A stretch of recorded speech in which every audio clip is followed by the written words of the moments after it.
How's it going, everybody? David Hedge here, House Hedge Gaming, and today we're talking about gathering together. And I know it's not going to be around the holiday table, it's going to be on an island, as you are a kaiju trying to save the world from a big boss who is wanting to open up an interdimensional portal and destroy the world.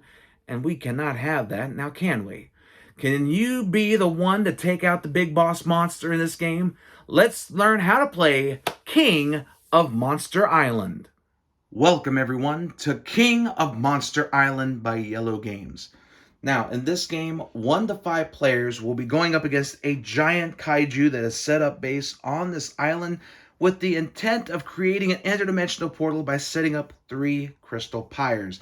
And once they do that, the game is over and the world is destroyed. But us other kaiju, we don't want that, because Earth is where we hold our stuff, and we like our stuff, and we like to keep it on Earth, and that's what we're going to try and do.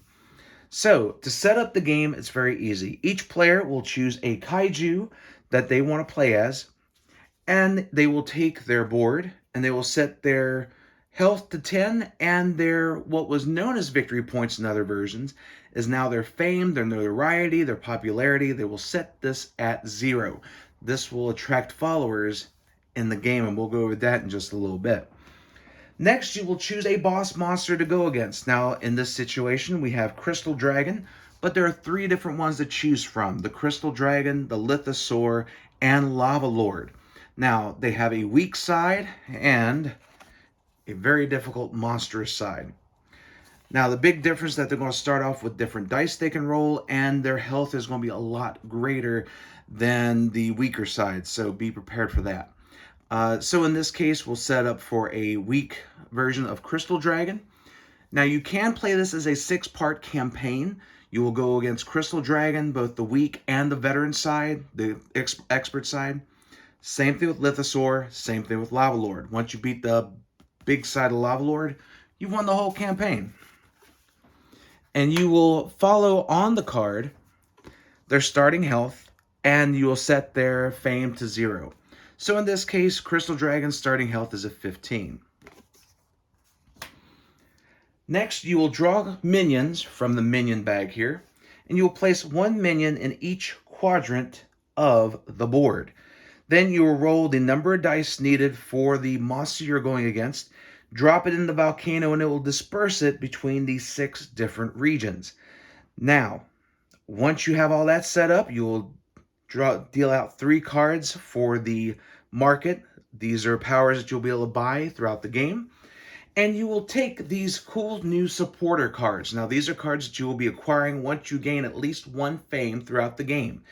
You will take a number of cards equal to the number of players in the game plus 1. So in this case, for a 1-player game, we get 2 fame, 2 cards here that will basically help you out once you gain some fame. Now, finally, when you have your setup done, you will set aside your energy crystals.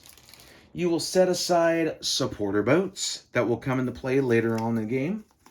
You will set aside these crystal tokens. Now, these are some baddies that you'll have to deal with. And those little baddies can form into these big ones that are the interdimensional portal starters, so to speak, that you'll have to deal with in the game. But all that will be set aside. But once you have all this set up, it is time to get ready to play King of Monster Island. Now, the way play is set up, there are 2 parts to each player's turn. You have the boss phase, and then you have the monster phase. So, in this case, for the boss phase, what you do, first, you check the boss's special ability. So each boss will have a special ability down here that will trigger at the beginning of each turn. So for example, for Crystal Dragon, before movement, you deal 1 damage to a monster with the most health in an adjacent or on that square.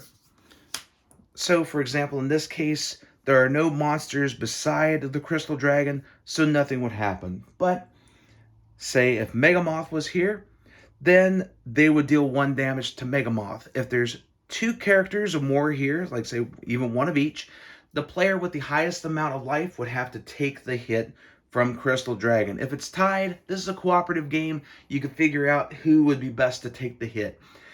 But once we have that part done, then we go to the next part. You roll any dice that are available. Now, the initial dice that they will have is already on the board, so you don't have to worry about that. But let's say, for example, one die is already spent. So you would take this die, you would drop it in the volcano, and then it will go wherever it may between one of the 6 parts of the board. Next, you will move the boss monster. Now, the boss monster will go to the space closest to it with the most die. Now, in this case here, 2 dice are already on this space, so they will stay on that space. But let's just say, for example, the dice are here, and there's no dice here, so the crystal dragon will go to this space here. If for some reason there are no dice anywhere, then the dragon will move 1 space clockwise and get ready to go for the next turn. Now, there are stuff in the game that will be able to manipulate how far a monster can move, and that would be mainly what's on their board. So the more fame that they get to unlock special abilities throughout the game, and the more fame they have, the more speed they have to move, the more powerful their attacks, the more powerful their minions, and it can all be bad and go downhill from there. Once the boss monster is moved, then you activate any minions that are in that zone. And there are some weird, tricky little son of a guns, and let's go over those right now. Now, in the game, there are 4 different types of minions that you'll have to deal with. 5 when you go against the Lithosaur, but we'll go into that one at a later date. But the 4 you mainly have to deal with. 1, you have a little soldier here. When this one activates, it deals 1 damage to all opposing monsters in that zone. You have the little cannoneer here, which basically can deal 1 damage to every monster on the board because they like shooting off their mouth and their cannon. Next, you have the crystal formers. Now, these will put 1 little crystal gem here onto one of the 3 spaces in the section they're in. And then finally, you have the shields. Now, these are the big ones that try to protect all these little guys, but more importantly, to protect the bigger boss monster. And we're going to show you how to deal with these during the monster phase. After all the minions have been activated, now you go to the final phase of the boss monster's turn, and that is activating the dice that are on their board. So, for example, in this case here, we have the crystal dragon here with these 2 dice. Now, the stars represents fame that they will be acquiring. This little icon here represents a minion. So you would draw a minion from the bag and place it onto the space the boss monster is on. Finally, you have the crystal symbol. Now, what this does is that if you have that on here, you will take one of these small crystals here and place it onto the board. If there are ever 3 crystals here, they will all get scooped up, and a interdimensional crystal will be placed on the board, and it will cover one of these 2 supporting areas on the board. Now, these are really helpful for the monsters, but once you have a crystal go here, they cannot use that space for the rest of the game until, for some reason, somehow, this can be taken out. But we'll go into that a little bit later on. Once you're done resolving the dice, that means the boss monster's turn is over, and now you get to go to the monster phase. Now, during the monster phase, a player will roll 6 monster dice. Now, if for some reason you don't have 6 of these available at the time, and there's a way to do it, and I'll show you how, you will just have to take them off a hold because there's ways to store these for later use. Now, there are different faces on the die that you have to deal with in the game. Now, the roll rules are usually the normal things you have for any other King of game in this title, for King of Tokyo or King of New York. You have 3 maximum rolls, and you can hold die and unreleased die throughout those rolls. Now, you have the different die faces you get to deal with. So first off, if you roll a foot, you get to either move to 1 space adjacent, or you get to deal 1 damage to a minion or the boss monster. If you roll a claw, it is 2 damage to a minion or the boss monster. If you roll a heart, you gain 1 health per heart. If you roll an energy cube, depending on the number of energy symbols you roll, depends on the number of cubes you get. So for example, if you roll 1, you get 1. 2, you get 3. 3, you get 6. 4, you get 10. And 5, you get a whopping 15 energy to spend. And that's definitely going to come in handy. Next, you have a new one, which is basically like a builder, like a little wrench. Now, what this does is that depending on the number you roll, either 3 or 4, you get to take one of these ships from the pile, flip it over, and it will be a support ship in that region that you can use. Now, you can only use it once per turn, and there's a reason for that. So, say, for example, Megamoth is on that space. They are able to use this. They will gain this icon to do some attacks, but they will also gain an energy cube. You will flip this over, and then next time somebody comes around, they can use their turn as a free action to flip this back over, and it'll be ready for somebody else to use later on in the game. Now, these are free actions. They are amazing things. They will definitely come in handy throughout the game.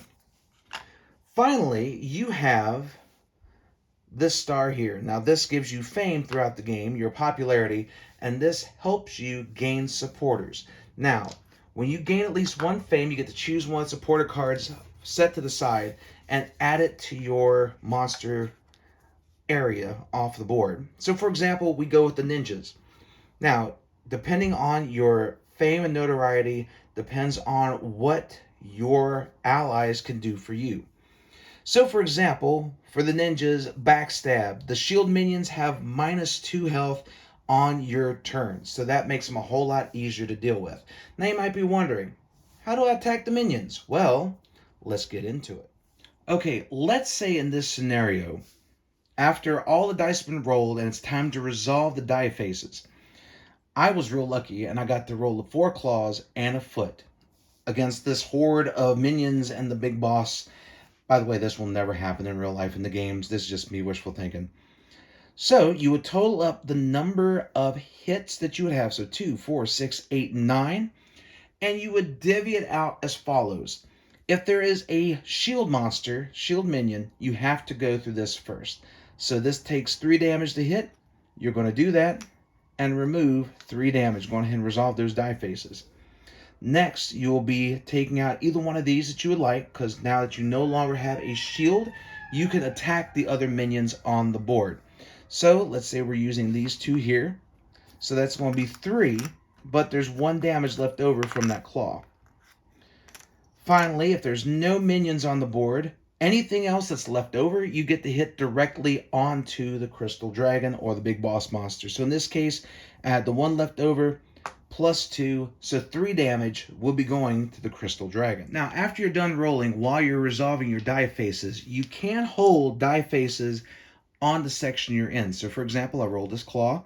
I can put it in one of these 3 spaces here, and it'll be ready to go for somebody else to use throughout the game. Now, if a crystal would ever get put here, it's going to knock this die from hold and be replaced with the crystal. Now, also, if there is a die that is on hold, and if there is ever a player that needs to roll 6 die, but only 5 are available, they must take one of the die that are on hold on any of the sections to make up that 6th die. Now, it's not a bad thing. You're going to be getting the use out of that die, but it might not be the die face you want to use. But you know what? That's the risk you take when you're setting the side of the dice for a future turn. Now, once all the die have been resolved, chances are you're going to have some energy cubes that you'll be able to spend on cards. So the last part of your turn is that you will buy cards from the market. Now, there will be 3 cards that will always be available, and you will use the energy cubes that you have to buy cards from here. The cost will be in the upper left-hand corner, and once you pay the cost, you can either keep the card. If it says keep, it'll go next to your board. If it says discard, you do what the card says and it goes to the discard pile. Either way, the card that was just purchased will then be replaced with a new card from the top of the deck. Now, there are new cards in the game for King of Monster Island, and that is event cards. When the event cards are flipped over, you do what the event says, and then after it has been resolved, the event goes to the discard pile, and then the next card comes up. Once you're done buying cards, you then go to the end phase where anything that triggers at the end of your turn would happen, and then it goes back to the boss monster and the next player's turn. Now, play will continue until one of 4 different things happens. Number 1, for the heroes, the good kaiju to win, they must defeat the boss monster by taking their health to 0. Simple enough. Now, the boss monster can win by one of 3 different conditions. 1, if any of the opposing kaiju hits their life to 0, they lose the game. Number 2, if the minion bag ever runs out of minions and you have to draw a minion and there's none in here, you lose the game. If all 3 of the interdimensional portals crystals are formed and they are ready to go as soon as the 3rd crystal is placed on the board, the game is over and the boss monster wins. The game is simple, it's easy, it's a whole lot of fun, and it's a great way to get the family together and just be a bunch of kaiju and beat up on a big bad. And that is how you play King of Monster Island from Iello Games. Well, there you have it. That is King of Monster Island by Iello Games. And you know what? I love this game. I've always liked the King of Tokyo and King of New York games. So now being able to do a cooperative version of that is really a whole lot of fun. Having 6 different versions of the game to play through, both the 3 easy bosses and the 3 hard bosses, and being able to set up a different, basically a 6-scene scenario for gameplay is really a lot of fun. I love the minions in the game. The artwork and the kaiju selection is really cool. And plus, you can take the kaiju from the other games and combine them in this one, so you can have a completely wide range roster of monsters that you can choose from to go onto the island and face off against the big bad. And that is something I really do like about the game. If there's one critique I can say about it, it's the volcano. Dropping the dice into the volcano, those dice do tend to jettison off the board more times than not. So I'm going to try to arrange some sort of a border around the board itself to try and contain the dice. But outside of that, the game's really a good addition for any group that wants to have a cooperative game in their rotation. If you're tired of beating up on each other, I would highly recommend getting this game, and especially during the holiday season, I'm sure you'll be able to find it for a really good deal at your friendly local game store, online, wherever, and I promise you, you get this game. If you're in the cooperative games and if you love rolling dice, this is definitely one you're going to enjoy. But thank you all so much for checking out this video. If you like it, please like, share, comment, and subscribe, and let everybody know that House Hedge Gaming is here for all of your gaming needs. So until next time, everyone, stay safe and take care, my friends.